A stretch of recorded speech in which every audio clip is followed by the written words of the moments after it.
exhortation mokolo ya mercredi na 19h30, vendredi 19h30 également, so chaque dimanche na 11h. Sunga biso na ko s'abonner réellement na YouTube. E.Peniel TV. Bandeko balandi mbote na biso. Topamboli bino nyonso na kombo na Yesu Kristo. Boyebi lisusu te Nzambe azali kokoba na kosalela biso bolamu. Bolamu na Nzambe esili nanu te. Nzambe azali ko renouveler bolamu na ye chaque matin. Yango moni ebele kati na biso tango tozali koyoka ba chiffre ndenge Bible ndenge tolobaka mikolo nyonso na mokili oyo ndenge ba scientifique ba calculer pe bato ya mayele balobi na tous les 5 continents nous allons à peu près 7 milliards de personnes. Mais ce que tali nombre ya bato bazali ko kende liboso ya baninga bazali ba millions, bazali même pas ba milliards. Donc bolamu na Nzambe ezali likolo ya bato ebele ba milliards de gens. Na kati na ba milliards wana yonde konangai mwasi pe mobali ozali kolanda ngai ozali. Lokola Nzambe ebike mikolo na esilite. Eke bolamu na ye nanu pe esilite. Azali ko renouveler yango tongo nyonso. A renouveler ki na tongo alelo pona yo pona ngai. Bandeko mususu bazali na kati na pasi na l'hôpital. Malgré bazo kanisa ebele bakanisi ke suka na bango ekomi. Mais bolamu na Nzambe ezali ka likolo na bango. Suka na bango ekokoma te. Pote Nzambe azali na makambo kitoko oyo nga sala pona bango. Asala pona biso. Ya mwana bomoni frère sœur, il faut qu'on se souvenir tango nyonso na Nzambe wana. Il faut za la moto yo tango nyonso koyeba kopesa ye merci. Quel que soit ba kwiti oyo lalaki na yango. Quel que soit état ya chaos oyo kokozala nango na vie. Tala lelo mikanda na ba pays o bandeko bazana libanda ya mboka. Mikanda ezali kotungisa pasi.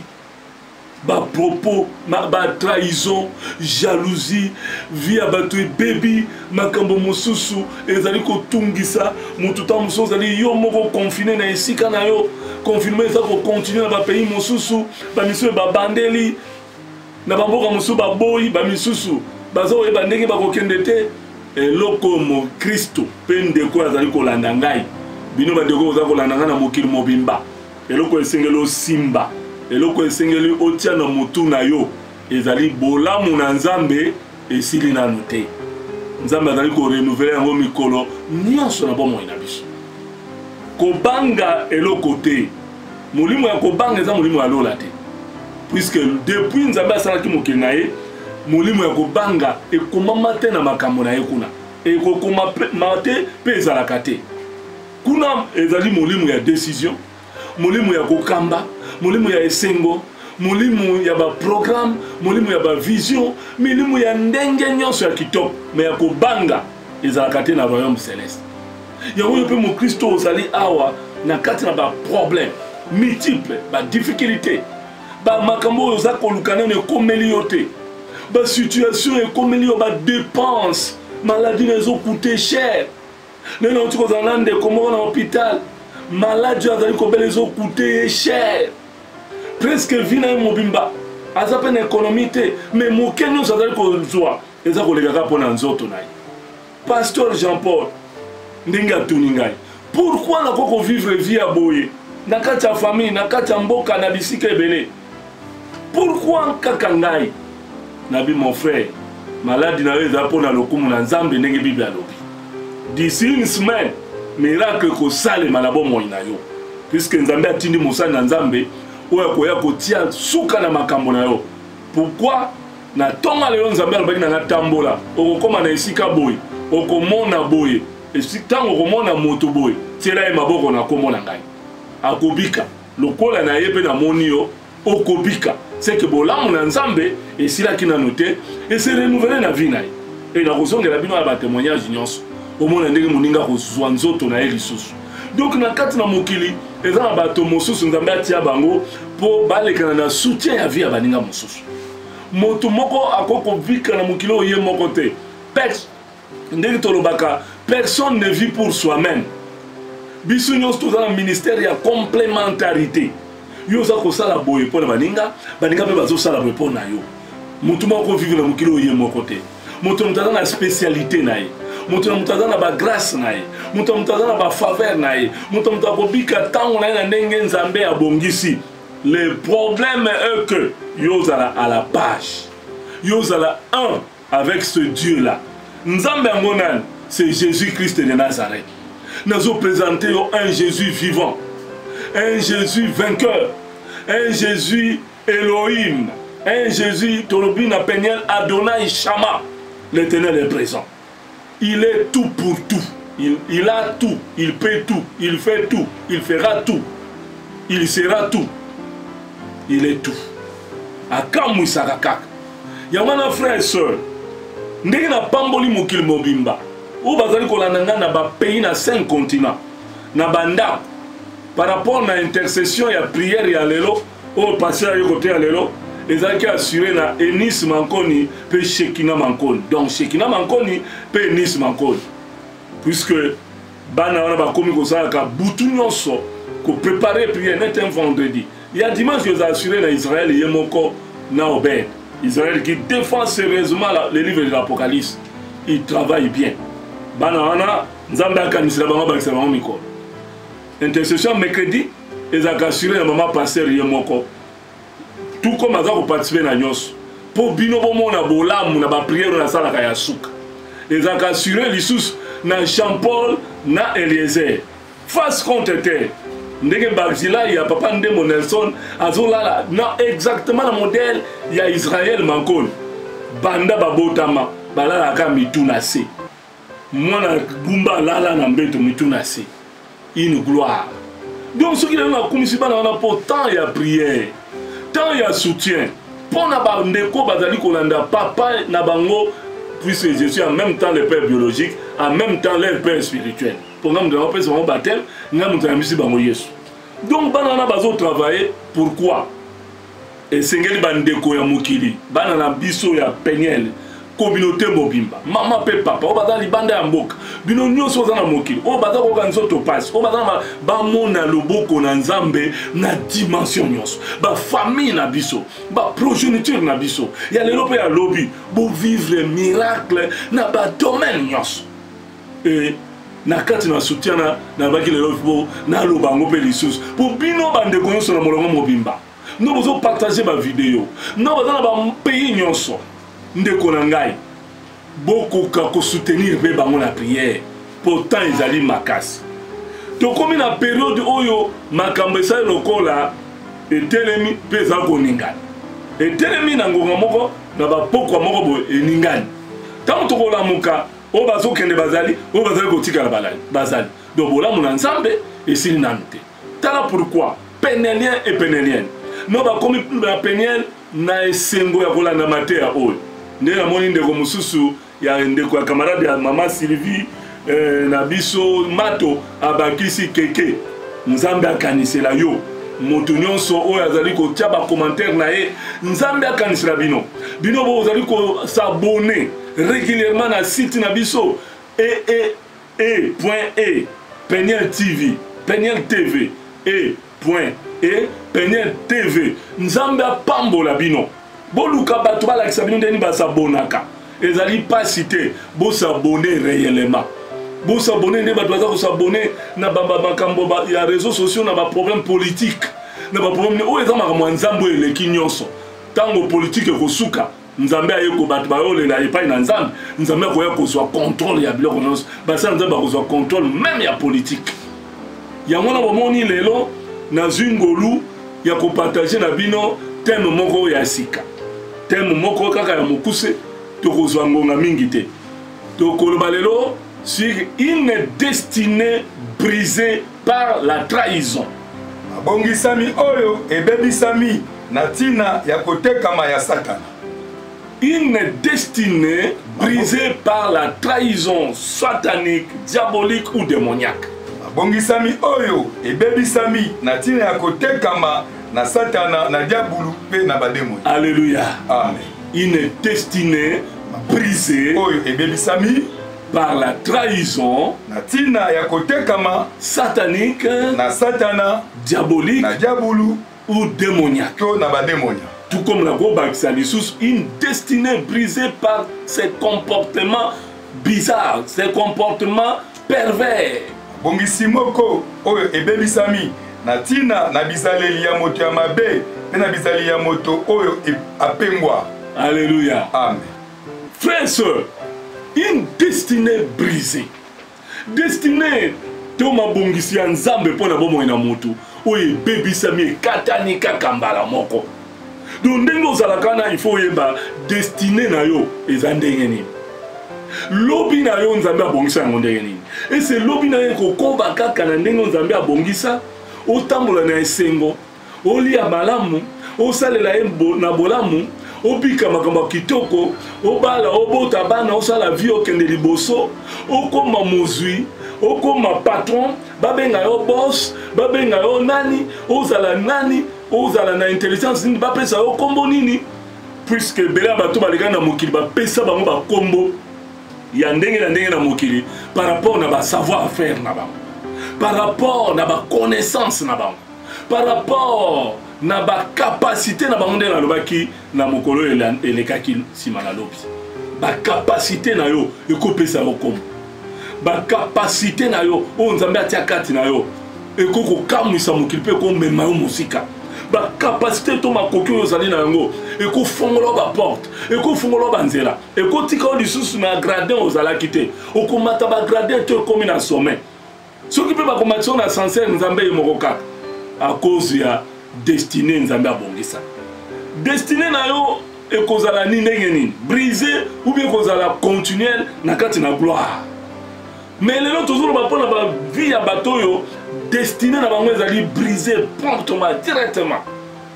Ozalaki neti kotambola, ozalaki koluka osala libala, ozalaki koluka okene mobembo, ozalaki koluka osala mosala, ozalaki koluka osala bafaire, obanda programme moko, obanda programme bafaire moko, ndenge bele kati na biso bazali, na neten, na moiten na nini, na obanda koteka boy. Na bana kosala boy na voyager boy on a kosala boy on a kolanda on a koteka loko boy on a kosala mais eza ba plan otozanga na kata destinée mais ekokoma briser ndenge nini eza na ba raison ba destinée ba tebebaka ba raison ezali ebele le to kosola ya mais le to tanga na kati na Bible d'une manière rapide pour totala destinée ba to mususu ebeba na kolobela bino likambo ya destinée ya mwana mobali moko na komo na roi Saoul.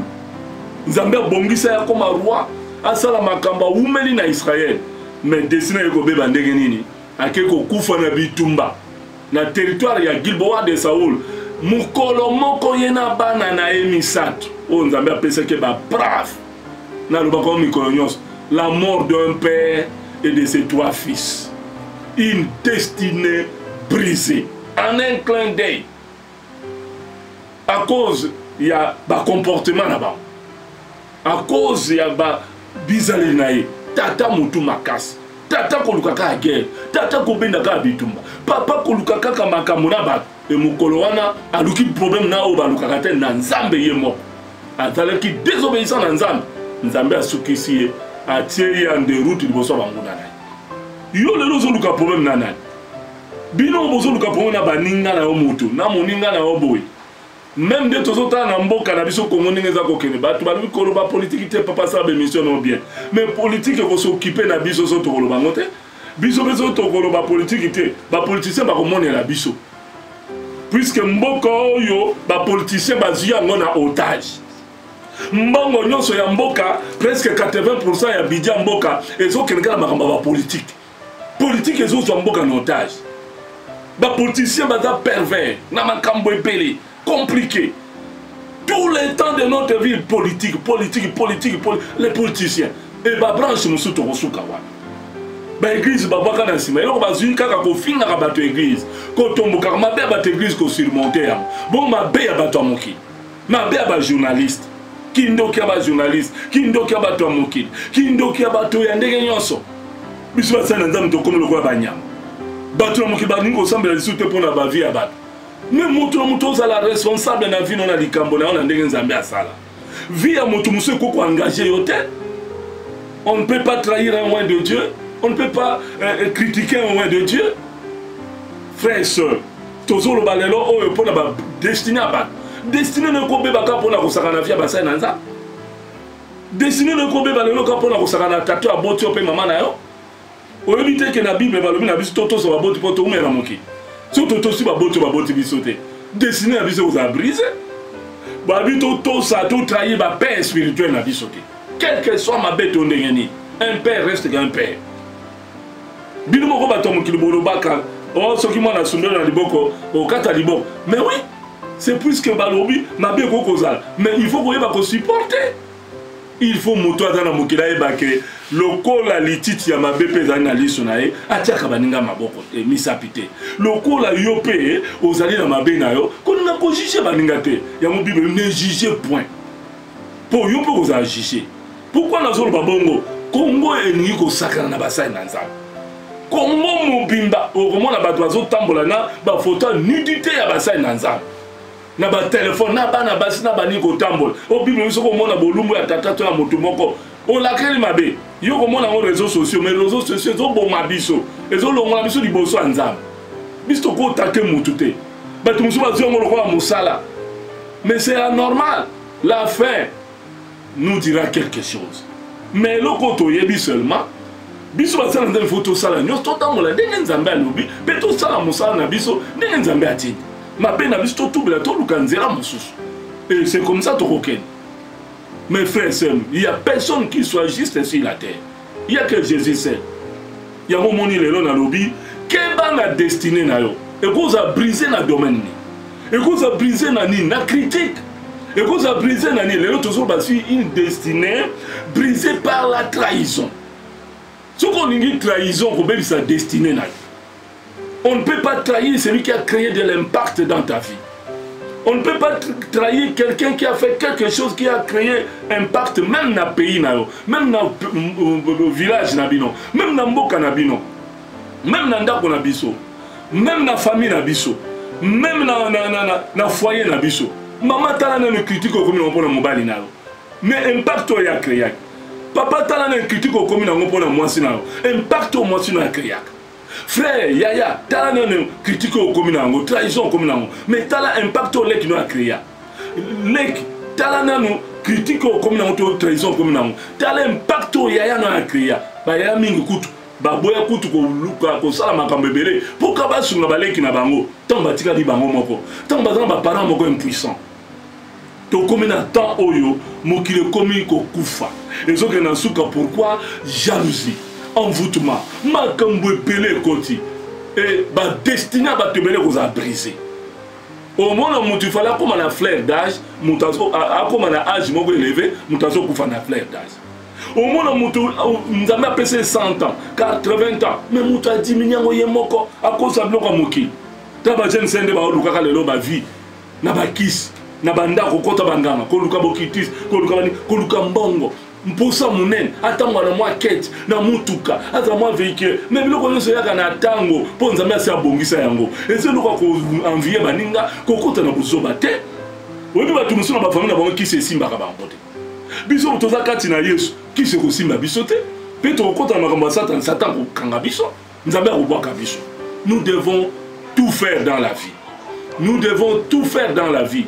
Nous devons chercher Dieu, la face de Dieu. Yango tozotanga rapidement sikoyo présenter verset milai na basai na nzambe d'une manière rapide. Totanga nanu par rapport à thème oyo une destinée brisée par la trahison à cause trahison satanique, trahison diabolique, trahison démoniaque. Totanga nanu na mokana na Josué 7. Na obandana katikati pour les récits à partir même il y a verset 10 na banambamba. Josué 7 verset 10. L'Éternel dit à Josué, Yahweh alobi na Yoshua, lève-toi. Telema. Pourquoi restes-tu ainsi couché sur ton visage?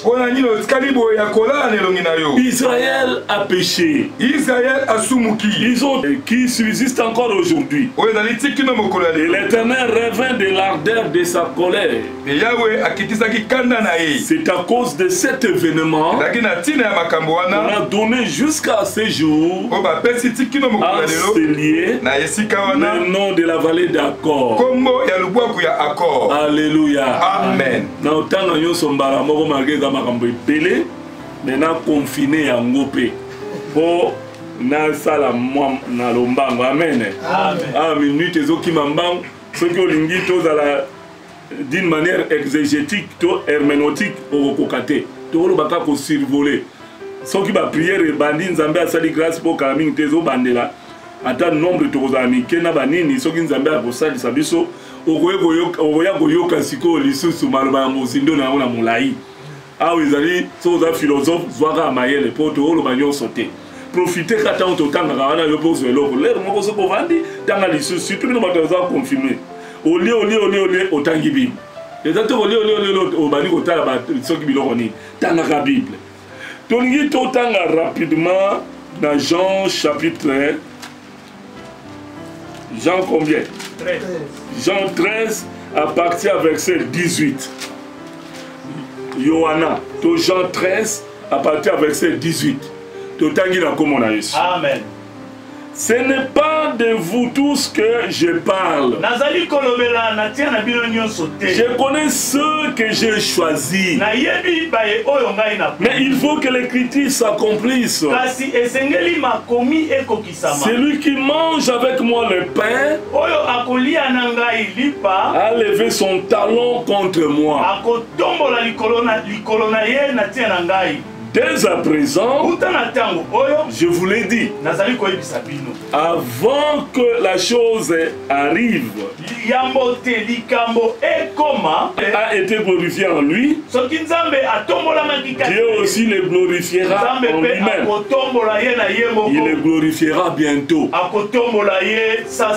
Mes petits enfants, je suis pour peu de temps encore avec vous. Vous me chercherez. Comme je dis aux Juifs,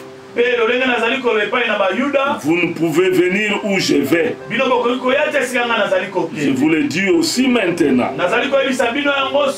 Je vous donne un commandement nouveau. Aimez-vous les uns les autres. Comme je vous ai aimé. Vous aussi, aimez-vous les uns les autres. À ceci tous connaîtront que vous êtes mes disciples. Si vous avez de l'amour les uns pour les autres. Alléluia. Amen. Amen. Amen. Amen. Amen. Bandekora. Amen. Awa nalingi kopesa moi développement moke kaka pour les récits. Les récits dans la lecture. Toujours pesa bino temps lecture rebelle. Pour na ndenge bovanda banda bozwa kata kotanga na tozosala toujours vision na biso ya peniel na pensée à 1 Timothée chapitre 4 à partir verset 6 à verset 16. Au moins la 13 va dire jusqu'à ce que je vienne. Applique-toi à la lecture, à l'exhortation et à l'enseignement. Persévère dans ces choses, vous sauverez toi-même et tous ceux qui t'écoutent.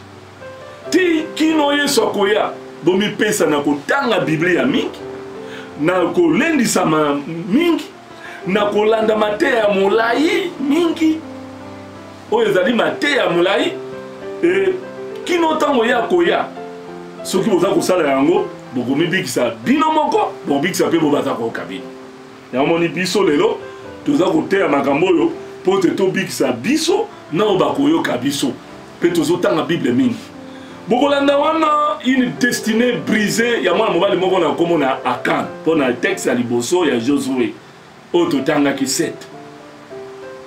Josué azalaki nani? Azalaki commandant suprême, chef du peuple.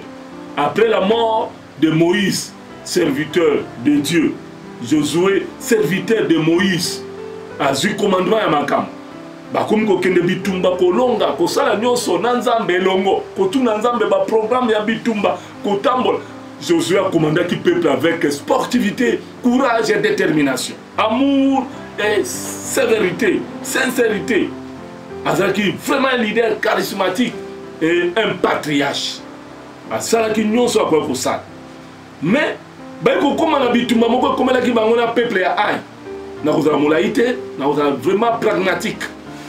Peuple ya ai ba Josué baza kobundana bato wana batali mboka ngo ezalaki moke ba minimiser yango babe atomema bato ebele te tomemaka bato moke mpo tokolonga me nzokande na bitumba bazali kokende kobunda nzambe alobaki na bango bosimba biloko epekisameli te so boke na bitumba bomona eloko ya motu bozwa te bosimba te ne basoda mosusu na bapays mosusu meme na mboka na biso soki bamoni soso ya motu kaka ifo akende na yango ngulu libata akokende na yango bayebaka teke biloko wana ebomaka. Même dans Moussala Nzambe to kendaka boke délivrance au monde bato na mbongo oh abimisi profession Nzambe alobi to so mbongo wana to tumba to pesa to pesa basana Nzambe ba purifier ngo na Moussala eza biloko ko bomba mutu na vie. Il faut yeba bitin o bato bazaka na guerre, il faut yeba consigne ya maître ya père ya Nzambe zakini. Josué bazaki na consigne tout militaire ya Israël bayebaki ke soki toki na bitumba toko eloko nyonso tokokuta tokozwa te tokotika yango ebeba ekoki kokota na bokonzi na Nzambe te lokumu na Nzambe kozala te Nzambe alingi biloko wana te tokozwa eloko te.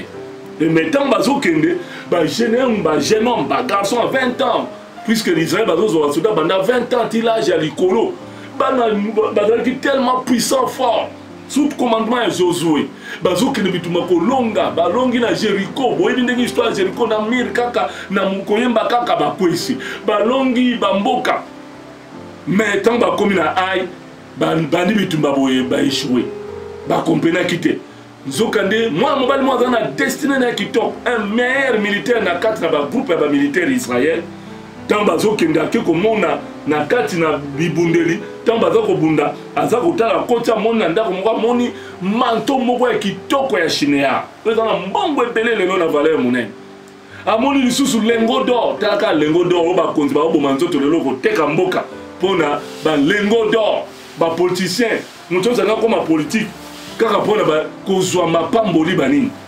Donc vous avez peut-être tous na kati ya mboka ngo makambo ebele bango pourquoi bamoni balengo d'or bamoni baprime banini donc bango penza kutu un enseignant ça 9 mois osala mosala mais bango bayaka na parlement combien de temps bayaka na sénat basalaka combien de temps et tala bacondition baotravaille na omoni ke mokilo eza na bainjustice ebele il faut kozala mayele pour chaque jour nzambe renouveler bolamu yo moto ozozwa $1 oyo ozozwa po lelo bato mosusu baovivre lelo to du jour moins d'$1 bato mosusu lelo même kisi ya pamba kosomba bakisi lokola baaspirine banini moto asali 3 jours azwi yango te neti esika na wuti moto azobela azwi yango te. Pourquoi toza na batemps moko compliqué pourquoi nazolobaloba na osote déjà makambo mpo lere esiekei mais kotala makambo nzambe alobi nzambe malgré ba situation nazoloba na mokristo na période oyo que votre cœur ne se trouble point et loba que je refuse de souffrir je refuse de souffrir mais tala makambo bazokotela biso na mokili loba na ntango nyonso que oza na tribulation moko ya 10 jours me kolonga na yo napesa bino bamakambo ebele olobi je traverserai et je progresserai nabaki lisusu likambo moko awa oyo il faut slogan na biso soki bokoyeba lisusu rien ne m'arrêtera et rien ne me stoppera nabai lisusu nini kala même makambo jamais sans toi Seigneur Jésus.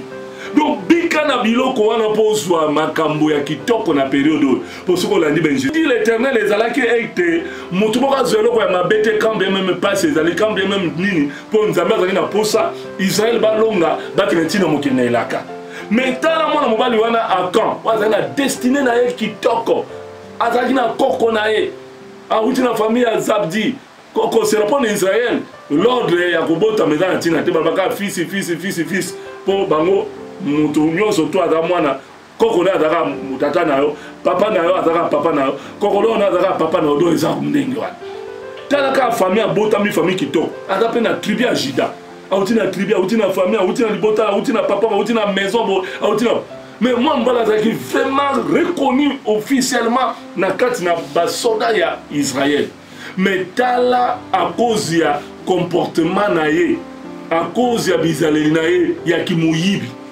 à trahir peuple, une destinée brisée par la trahison, à trahir toute une nation. Baninga nyonso na mboka na bato bazokende bitumba baboyi kosimba biloko bazomona bazotika ngo binzambe alobaki. Mais moi mbala na cause ya manto alinga so alata so azali saper na yebite kolata alingaki lengo mbongo soki azalaki amoni lisusu nini eloko nini baisa amoni mbongo babima mbala na azwi yango abombi yango ake kozwa yango ake tobola ndako na ye abombi yango na kati na ndako na ye azipi mabele akei po soki guerre esile bakozonga aya kobimisa yango oyo Israël bazalaki kokende ba voyage nango kotambola mais nayebi te mwa mbala alingaka azonga azwa yango abandi kokende yango ntina mboka na elaka trahison na ye ecréé défaite moko donc totale défaite moko oyo nani bamona te baconstata yango te avant mwana mobali wana akoti échec babomi ndambo ya baisraélite baisraele bakimi baluki mokongo liboso banguna na bango Josué na kati na pasi wana na moni likambo bote banda kolonga mon likambo ekoti atuni nzambe ake kolepa na nzambe mitu akoti si na se ya zelo na kati na putulu na kati ya matiti na esobe banda kolela banda tongo tina pokwa mutu ya leader charismatique enfoui na kati ya zelo pe potopoto pe matiti banda tongo azovanda kam nzambe pe atika e banda tongo azotala na ye nzambe atikela mutu temps osala eloko na yo et tant que comme il faut qu'on Nzambe retourne à Josué, pourquoi tikali mutuna se banda ton tina pourquoi boy Josué répond Nzambe Israël a balu ki mukongo liboso banguna na ye en quelque sorte ngaba ke Israël a kimi banguna na ye to kokite to zangi makasi liboso banguna mais Dieu pesa biso elonga ya Nzambe alobi na ye il y a de l'interdit au milieu de vous frère ce qu'on côté loko moto to mo peuple Nzambe azolinga te na libota na famille na makambo makambe bandi obeba toza kolongo kokwe soki asaki en Israël bongo biso bana nzambe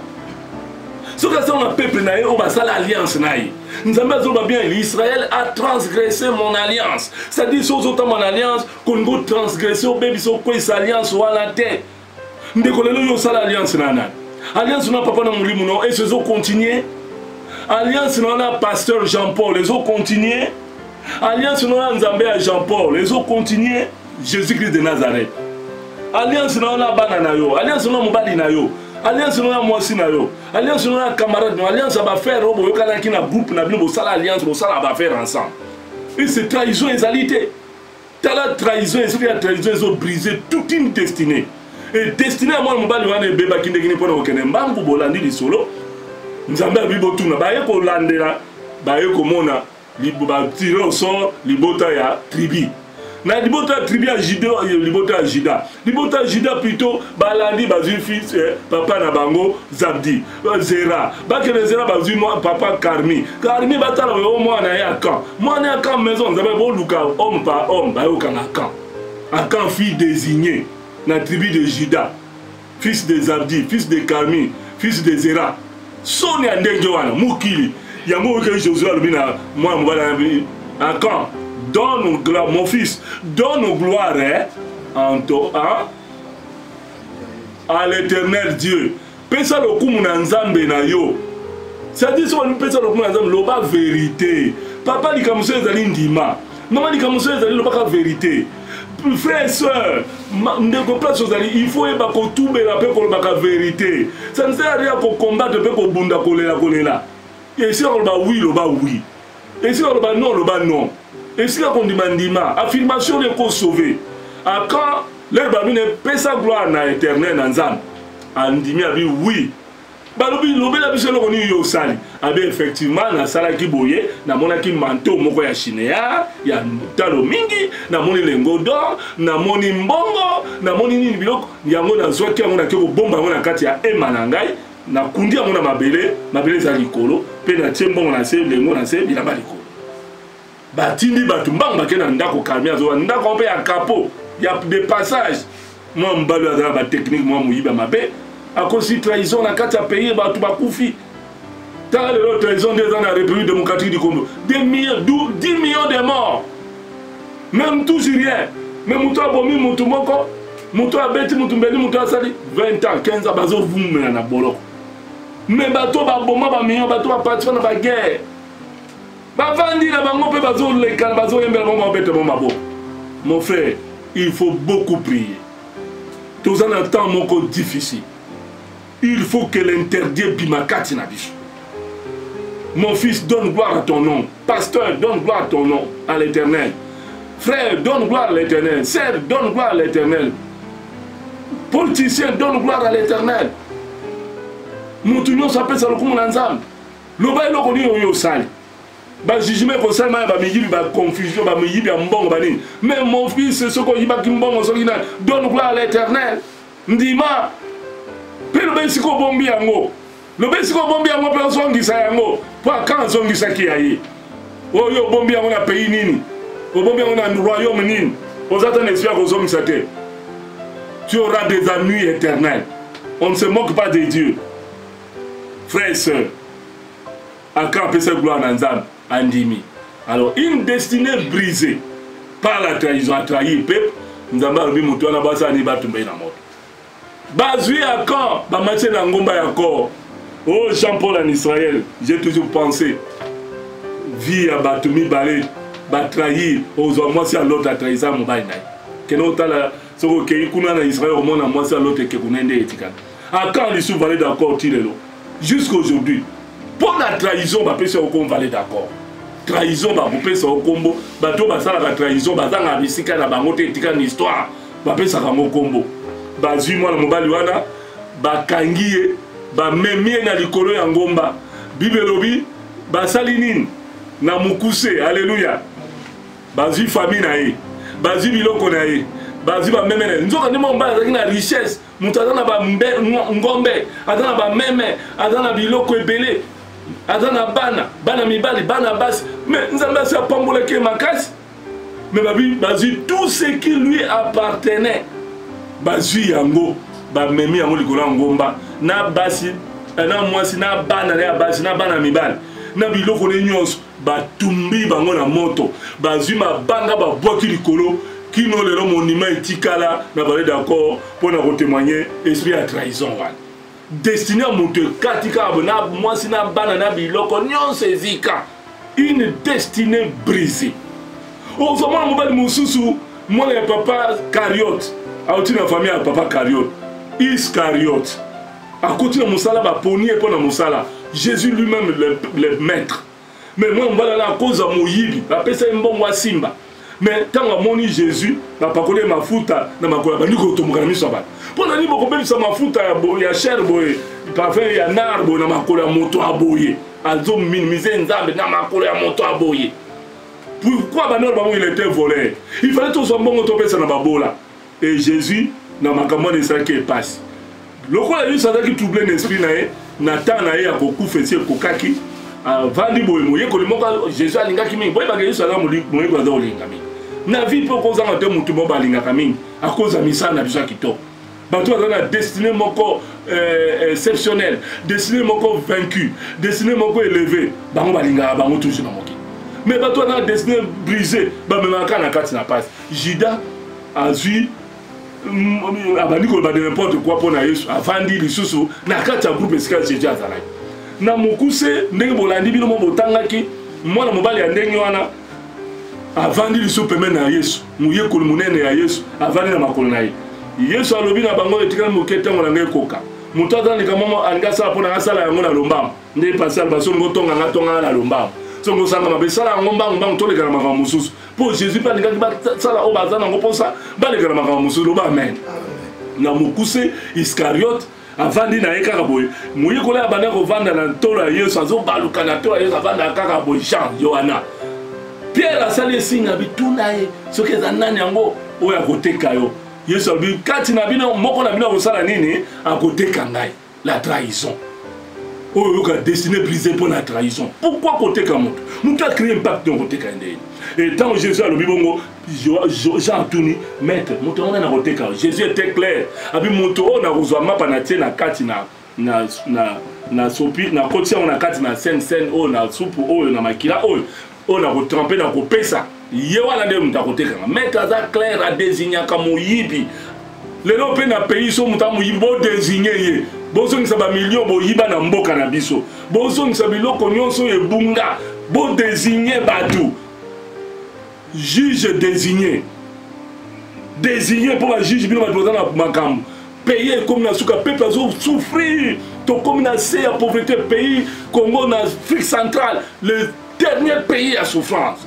avec des minéraux exceptionnels monter peu comme nyonso bo désigner batu il n'y a pas seulement un seul baza partout na échelon nyonso bo désigner et Jésus a désigné la moto na rotia bata la bobatie atie na maboko na Yuda ba désigner Juda na kanda wana loko ezaki butu ba bambi porte na kana kulum na chambre haute abimi accueilli loba amen amen amen la trahison frère yo lelo o trahir nan destiné na yo lelo ezali ndenge na zosis destiné na yo lelo ezali ndenge nini o trahir nani na vie na yo o trahir nani na vie na yo o trahir nani moi si to mbato ya to leki to camarade to ndeko to famille o trahir l'église o trahir basala nzambe o trahir bandimi na yo papa pasteur frère sœur apôtre prophète évangéliste politicien comme militaire talo moyibi o bato azosala lelo masque ye mwaza masque te mais okanga bato na masque mbongo na okenda mwa batie na poche otoke na biro aboyi trouble ebimi opesa kaka awa bana baolia mbongo moyibi wana trahison na destiné abine kozala ndenge nini po trahison na vie ememaka na destiné brisé osuka na nzela Iscariote akenda kokufa avant Yesu destiné na ye esukaki ese boyebi kombo bana ya Iscariote ese boyebi kombo mwasi Iscariote ese boyebi continuité ya vie Iscariote asukaki kaka ndenge wana bake kokunda ye na place boyebi Arkedama obliwa Arkedama na jardin histoire etikali Saoul na Giboa de Saoul et encore na mo encore vallée d'accord Iscariote trahison na Arkedama batiki ekuna pour na trahison et Bible est plein na bato trahison biso na Congo to plein na trahison au moins la politicien a trahir moninga au moins la politicien a comme na oyo au moins bato ba comme lokola Achitophel soko tale moto ya comme na moto yo mo beke point de vue vie ezate osuka mabe frère trahison et même à moto na katina brisement ya nini ya destiné na yo yango na tout na destiné na yo ezali ndenge ni destiné na ezali nini ezali béni ou bien na destiné brisé au trahir nan linga ondima donne gloire en ton nom pour te soko ndimi mabe na yo nzambe azali fidèle et juste pour alimisa tango sali mabe nzambe akolimisa na pokwa na lelo to continuer mater au dimanche tozi grâce nzambe alingi to koma mais to lingi lelo mutu nyonso oyo azali awa asimba liloba oyo ko briser destiné na yo te na ba comportement na pervers na ba comportement na inutile na muyibi po to na 7 choses na oyo na lomba oyo ezo bebisa destiné à monde 1 l'envie lokoso 2 la jalousie koina baninga to motema likunia 3 na lobi 1 l'envie 2 la jalousie 3 ezali la trahison koteka baninga tango za mulima koteka baninga 4 manque d'amour à l'égard des autres. Yamoni Jésus alobi na article bino mobeko monene bolinga bino na bino tango lingi moninga no kosala mabe te soko zangi mulima koteka baninga eza passe et ya kosala baninga malamu eza passe eza na domaine moko te oyo esalaka passe tant moninga asala malamu yo zongisele mabe tango baninga bazobunda na omona bolamu yo zongisela bango mabe muto aza na nyonga moninga azolela azo wana pe aboyi ala mutema mabe baninga bakosuka muto azokanela moninga mabe tolobi eloko mosusu oyo esalaka destiné ya moto ebeba l'esprit de la colère molimo ya kanda la colère et la haine kupe koyina donc oza na kanda na motema mpe koyinana destiné no ekende liboso te destiné no ekende liboso te ekobrise ntango ozolula vie ya moninga ntango ozolula biloko ya baninga okoyiba oluka yo mpe ozala ntango oza kolula ntango oza na jalousie ntango oza na koyina motu ntango oza na kanda na motema ntango ozangi bolingo epai ya moninga ntango ozali na situation oyo ya kanda makasi ntango ozali na situation oyo ya kosala baninga mabe koteka baninga desine ne kobonga te tika nzambe asaki likolo na se apambola bino motu nyonso azali asala effort motu nyonso azolanda nga na mokili mobimba asala effort ya kobundana mpo destine na ye epambwama ekoma une destine bénie bokitani moko ya koya ya lobi oyo ya kopambwa makasi yango wana esika ozali nalingi nasambela mpo na yo nzambe asalela yo ngolu frère sœur papa mpe mama ndeko mwasi mpe mobali landa ngai na boketi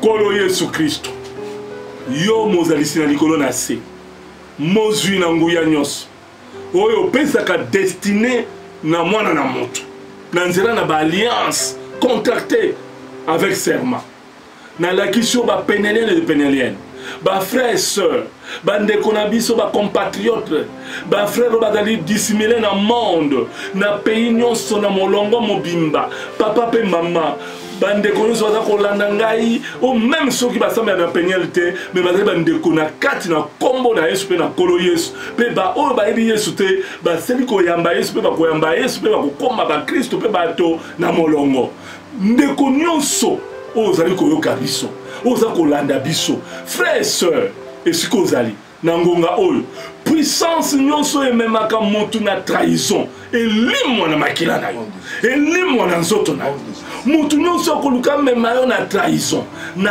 haine destine na yo akotisa yango programme ke bukama mpe destine ebeba ekweya oyo nyonso azocontribue mpo destine na yo ezala brise na force na ye ekosimba bino te bamama bapapa bandeko basi mpe mibali bafamille baleki baya bapapa bamama na nkombo na yesu kristo na programme destine béni na reste à vie na yo na programme mpe na restaurer destine oyo ezalaki établi par Dieu mpo na reste à vie na mokili na nkombo na yesu kristo destine na mema on a vision destine na mema on a accomplissement ya vision terrestre na vie na yo ezala béni opambama na ntongo opambama na midi opambama na pokwa opambama na ntango mopepe eza kotambola na mokili orespire mapamboli lokola moto aza korespire mopepe na ye lobi na eza lobi ya balongi lobi na eza lobi ya molongi eloko nyonso etungisa molimo na yo mpe motu nyonso akoluka atungisa molimo na brise destine na yo na un clin d'œil